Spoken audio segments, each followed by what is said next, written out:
കേരളത്തിലെ കുട്ടി തമിഴ്നാട് പോയി പഠിച്ചിട്ട് അവിടുന്ന് ടൂർ കേരളത്തേക്ക് വരാം.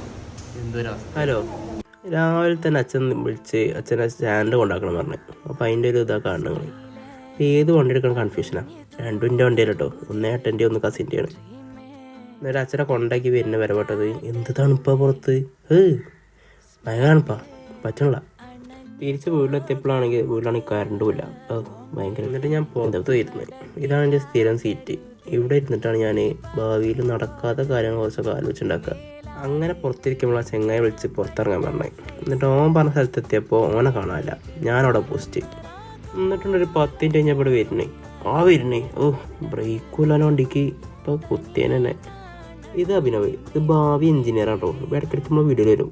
ഇത് പിന്നെ അനന്യ, ഇത് ഭാവി ഡോക്ടറാണ്. ഇതും ഇടയ്ക്കിടയ്ക്ക് വരും. എന്നിട്ട് ഞങ്ങൾ ഓരോ ജ്യൂസ് പറഞ്ഞു.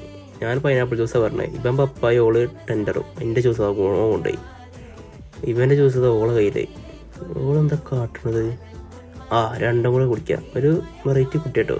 പഠിക്കണത് MBBS ആണെങ്കിലും ഒരു 2 കിലോ കുറവാണ്. അതാണ് അങ്ങനെ. കേരളത്തിലെ കുട്ടി തമിഴ്നാട് പോയി പഠിച്ചിട്ട് അവിടുന്ന് ടൂർ കേരളത്തേക്ക് വരാം. എന്തൊരവസ്ഥയാണ് കണ്ടോ.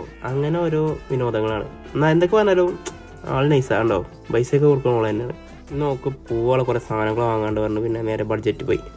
ഇനി കുറച്ച് ഹെൽത്ത് ടിപ്പ് കേട്ടോളിട്ടോ. നമ്മളെ വീട്ടിൽ ചെറിയ കുട്ടികളൊക്കെ കഴിക്കില്ലേ, അതൊന്നും ഇങ്ങനത്തെ ഒന്നും കഴിക്കാൻ പാടില്ല. ഈ high sugar, high fat content ഒക്കെ ചെറിയ പ്രായത്തിൽ കഴിച്ച് ശീലിച്ച് കഴിഞ്ഞ് കഴിഞ്ഞാൽ ഇൻസുലിൻ റെസിസ്റ്റൻസ് പോലത്തെ അത് കാരണം കുറേ മെറ്റബോളിക് ഡിസോർഡേഴ്സ് വരാൻ സാധ്യത. എന്താ ഷൈട്ട് പറഞ്ഞേ? ഒന്നും മനസ്സിലായില്ല, പക്ഷെ കാണിക്കണ്ട. അതെ, ഭാവി ഡോക്ടറെ പറയണത് എന്തായാലും കേൾക്കണം. ഓക്കെ. പിന്നെ ബെൻ കണ്ടോ, നല്ല പ്രായമുണ്ട്. എന്നിട്ട് കുട്ടികളെ പോലെ ഒന്തിക്കൊണ്ട് നിൽക്കുക. അതേ മുട്ട്. അത് പോട്ടെ. അപ്പോൾ ഇന്ന് ഇതൊക്കെ തന്നെ ഉള്ളൂ. അപ്പോൾ ബാക്കി നാളെ പറയാം. ബൈ.